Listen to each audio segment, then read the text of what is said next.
In my home city, I was afraid every day. That's my friend Will. We've known each other since we were 12 years old, and we grew up together as queer kids.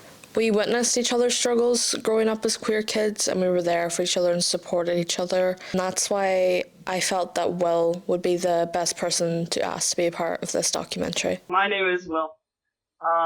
I am 19 years old and I'm from Milwaukee, Wisconsin. I'm here for this interview because I got asked to be a part of this and I would like to share my experience as a queer person. I realized I was transgender when I was 14. I was like, oh my god. Milwaukee, where I moved to, is pretty accepting, but I used to live like 40 minutes south, and I was going to school in a town of about 5,000 people. I chose to be myself in high school, and I got bullied for it. But it's hard being living and trying to be yourself in a space that doesn't want you, won't take the time to like listen. The Human Rights Campaign in America surveyed a bunch of LGBTQ plus youth to find out about their school experiences, and they gathered some statistics from that. They found that only 1 in 6 queer youth reported having people refer to them with the correct pronouns, and less than half of transgender and gender expansive students were able to use the facilities that aligned with the gender that they feel comfortable in. I think it just goes to show how some people perceive people with different sexual orientations or different gender identities and how they can be treated in school environments. It's pretty accepting here. It was like a culture shock. I got here and suddenly I wasn't called slurs anymore. And I found other gay people like me because instead of going to a small high school where there are like maybe 10 gay kids, you kind of have to like huddle together for survival. In my home city, I was afraid every day. I was afraid to go outside. I would get harassed like almost daily, sometimes multiple times daily while at school. So I just kind of stayed to myself and I did what made me happy in the smallest corner of the school with the few people that did accept me and wanted me around because they saw me for who I was instead of a label that is applied to my person. It's important for young queer people to have people around them that make them feel comfortable and make them feel safe to be their true selves. They just want to live their lives and not live in fear of discrimination or violence. Finding activities or hobbies or interests to indulge in can be a safe haven for youth. These sort of people and these spaces can be a really good environment for queer youth to be in, where they're not being discriminated for their identity or their sexual orientation, because the experience of being queer can so often feel uncomfortable and sometimes unsafe. It's the same as community. You build something over time with people with a shared goal or interest. I found that in high school. I found a safe space with people who cared for me as a person. And when I came to college, I am actually in a part of like community in the dorm rooms that I'm in, which is the queer like community. So you can like be grouped together. So I was put together immediately with a bunch of other queer people, and it really gave me a lot of perspective of what being queer is to different people, because it's really a space where nobody judges each other and we all coexist and we take inspiration from each other. It's really important for them to have safe spaces to go to and talk about their struggles and what they may be facing. There's pride events, often in June. There'll be pride parades to celebrate the LGBTQ plus community. And there's also things like Rainbow Camp, which is camp set up for queer kids to meet up and to have fun and feel safe in an environment with people like them. We can see the sort of community and the support and really the reason behind why these sort of events happen through things like interviews from Milwaukee Pride. It's something we definitely need. We need the energy. We need some relief of finally getting out and meeting people. Camps like Rainbow Camp create spaces for young queer teens and kids to meet up and make friends and find people that relate to the experiences. Having it in this intimate environment, I think it's absolutely wonderful for the kids just to gain insight, have them answer some questions, give them something to think with some quiet time around them. I think this experience specifically is very important because if anything, we need to teach our kids that they should be safe, that anything but that is unacceptable. So if you're in an environment that you don't feel safe or it's causing you anxiety, you're not supposed to be there.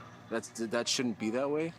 If they don't realize at a young enough age that isn't right, they tend to accept it, and that hurts them as a person, right? Because you're accepting something you shouldn't have to accept. And I think it's important that queer youth especially are taught that they should feel safe in expressing their identity and that there's nothing wrong with that. They should be allowed to feel safe. Transgender people who had their chosen gender on their driver's license had to turn them back over to the state and get that changed. So they had their sex assigned at birth on their cards, which at the time that was happening, it was right around when elections were going on, actually, local and state elections, which inhibited a lot of transgender voters to have their right to vote within that state. Yeah, I know it brought fear for me. It was just within this last year that a bill was being passed to overturn same-sex marriage, even though it was just same-sex marriage was legalized in 2016. It would have been 10 years, but thankfully the government voted to protect same-sex marriage. But as a queer youth, I was considering moving out of the country for a long, long time because I was scared to be who I was. These anti-LGBTQ plus laws coming into place is instilling fear into the queer community, as these are laws that can be really restricting on their identity and their expression. As of 2025, the American Civil Liberties Union, or the ACLU, have flagged 16 anti-LGBTQ laws in Wisconsin, which is the state that Will lives in. These type of laws can be really restricting and really dangerous for queer youth. In 2024, the Human Rights Campaign reported that nearly 40% of transgender students between the ages of 13 and 17 were living within states that restrict access to gender-affirming care. Further on, the Human Rights Campaign also reported that 300 of the 489 anti-LGBTQ plus laws that were introduced in 2024 specifically targeted youth and education. These type of laws can be very, very harmful and can put a lot of queer youth in potential danger, and it completely ignores the health and safety of these individuals entirely. Start with the challenging these identities. This isn't a problem that's going to go away. Queer people have existed since the dawn of time. And honestly, I strongly insist that you do your own research. I promise it's not as scary as you think, because most of these people are just trying to live their life. But to the queer youth, I would say, don't stop being who you are for somebody else. I think that is one of my favorite things about my childhood, that I didn't stop being who I was for anybody. And it has given me so much time to figure out who I was as a person, and it has given me so many opportunities to make friends and to make connections and to just figure out who you are, because that's what being a kid is all about. And it's okay to change your mind.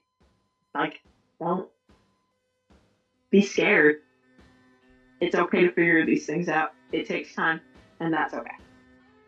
I really appreciate that Will was so willing to help out with this documentary and to be a part of it. It's been a very important and just amazing experience for me to be able to do this with him, of all people, as I felt that if I was going to ask anyone to help me out with this, it would be him. He seemed like the perfect person. Being queer has at times been a bad experience for me, but for me, being queer is an experience that I would never trade for anything else in the world. Queer people will not be going away anytime soon. I think people should be their most authentic selves, and I think it's something you should always aim to do. I think being your most true self can be something that is kind of a scary experience.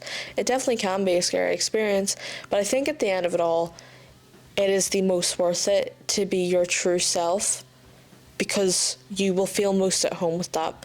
So I say do it. I say do what makes you happy. Do what feels comfortable. Be what is most you. Indulge in the hobbies you love. Indulge in the interests you have. You know, keep having your humour and keep being exactly who you are. Because I think ultimately it will lead to the most happiness if you are being the most true to yourself as you can be.